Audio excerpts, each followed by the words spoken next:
Greetings, beloveds. This is poet educator Kamaya Lizette, representing for St. Lucia and the voice for Piff all the way in London, UK.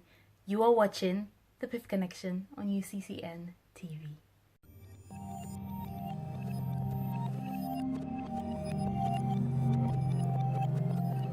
That's the boy who was acting a fool. We're very concerned with his outbursts. He's been diagnosed with autism spectrum disorder. Autism? What does that mean? It is my right as a parent to demand what's right for my son.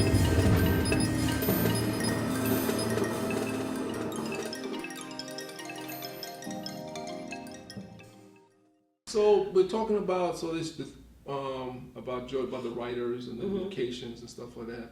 So how did that work out for you from there? How did that work into the script? How did you work that into the script? Well, for the short that we did for the Easter Seals Disability Film Challenge, we talked about, we spent a good 8 hours coming up with different storylines and ideas. So this is the 8 writers in the room talking about the different. Yes, we actually met at a restaurant, Manuel's Tavern in Atlanta.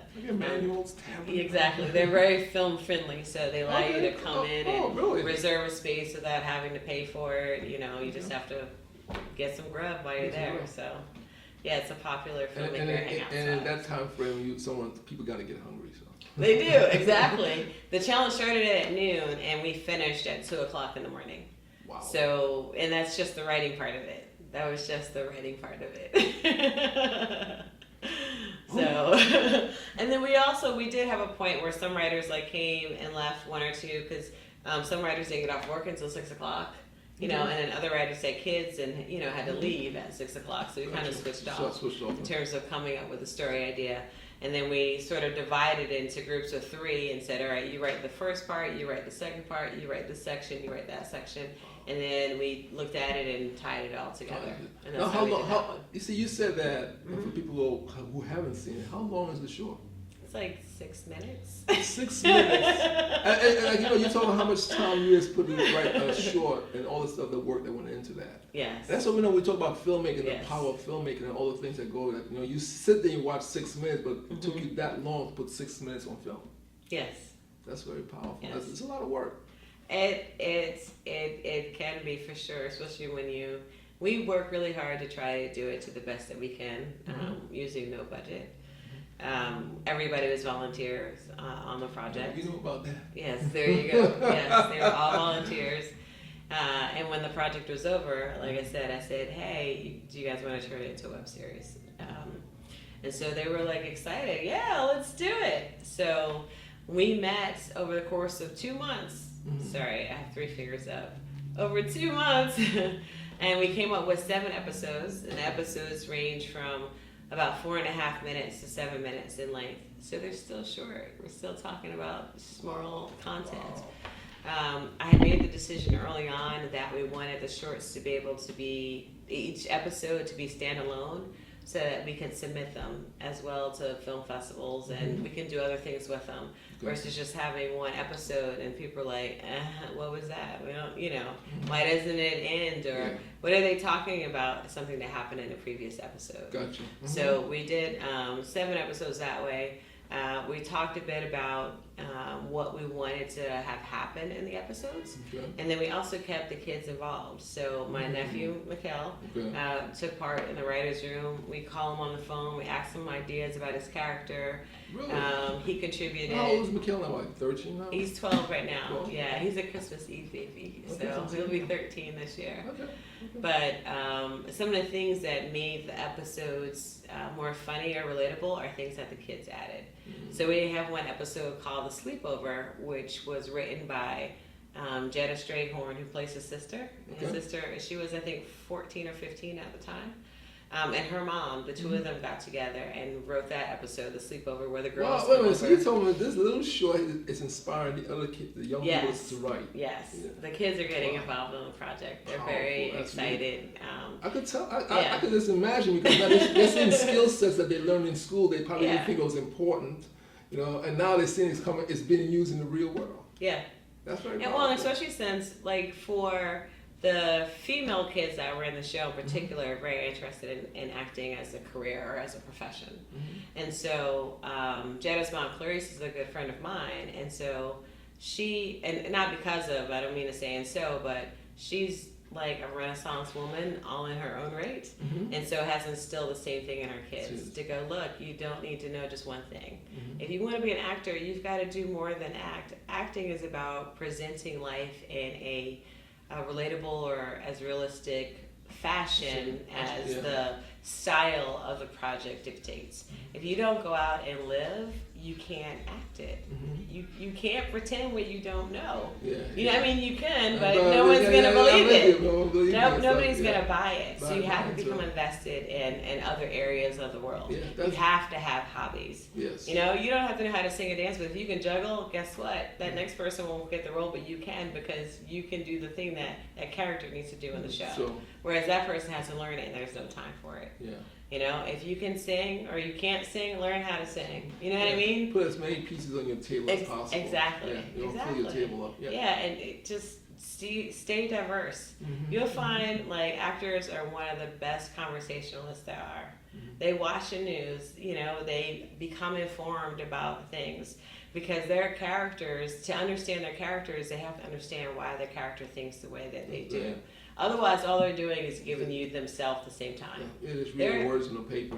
Well, not just reading words on a paper, but there are some actors that when you see them in different roles, you forget that, okay, that's Brother Ed right there. It's like, oh no, that's Duali. Oh no, that's Sam. Oh, wait a minute, all those are him.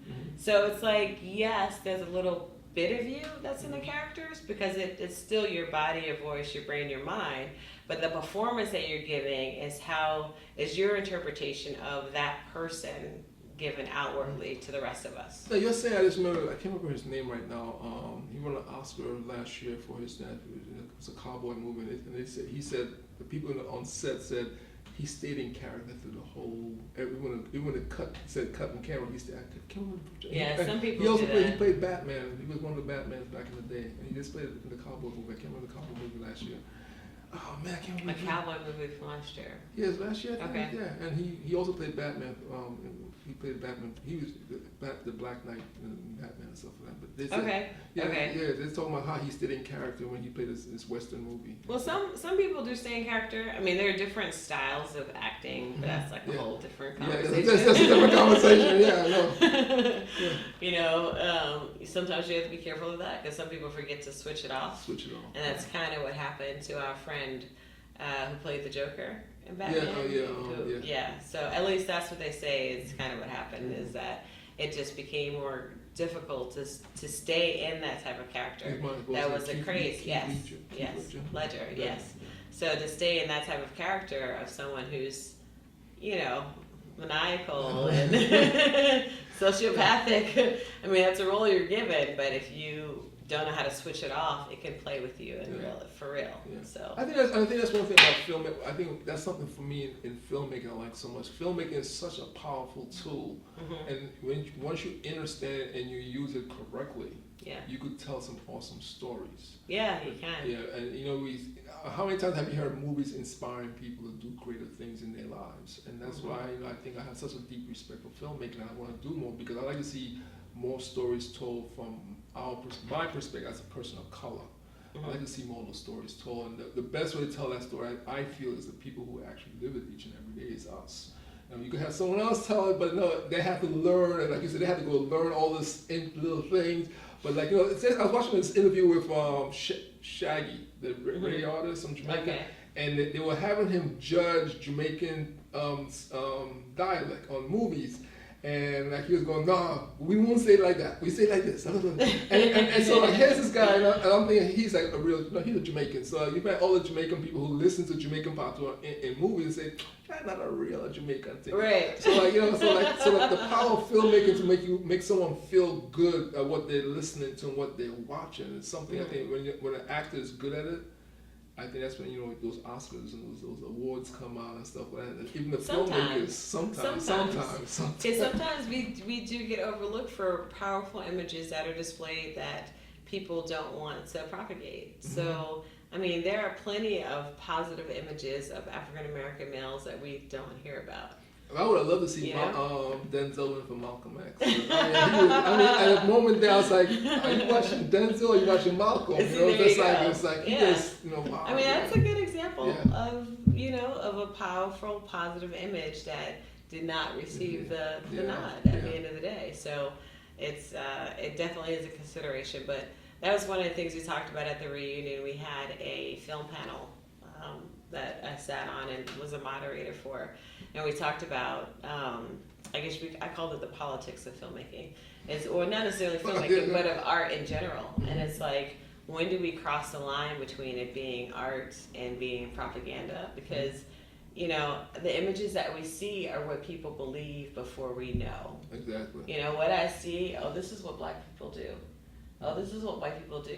Oh, this is how they behave. This is what rich people do. This is what poor people do. Asian. This is what, right. Asian, this is why Indians and blacks don't mix. It's because of something that we saw on TV, not because I'm having an interaction with somebody who's from that other ethnicity or from that social class That's what or from that education. People call it idiot box. It's not idiot box. It's a box that's very powerful because it touches lives in countries that we will never go to. Mm-hmm. So and the thing is, I tell people when I do marketing for our film stuff, I said, once that film is made, that image is there for the rest of the life of that image. It's going to outlive you. Because if I show you today, like we're doing right now, 100 years from now, we keep this, people come back and look at this and see you on this. So whenever you do something on film, it lasts. I mean, we see pictures of John Wayne, Charlton Heston, all these people from back in this, Kirk Douglas. Well, Kirk Douglas is still alive. I think he's like 101 right now. I was reading something about him today and stuff like that. So, you look at all these people that you will never meet, and all of a sudden, that film is making you see them in certain ways and stuff. So it's very powerful. That box is very powerful. It is. That's why I think it is really important that we take ownership of the projects that we do. And say that again. It is really important that we take ownership of the things that we do.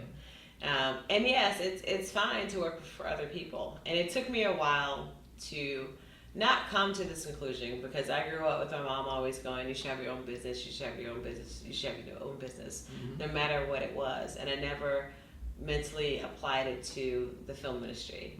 I was like, I'm working on sets, we're doing this thing, we're great. And then one day I said, why am I spending 16 to 20 hours on a day working on somebody else's projects? I have my own stories to tell. Why am I not telling my stories? Why am I not investing this amount of time in myself? I like you said. You said that there's a brother in back home where I'm from in St. Lucia. His name is Stan Bishop. Stan is a writer, and he's been writing these little shorts and putting them out on social media. I said similar. So I said, Stan, and he knows.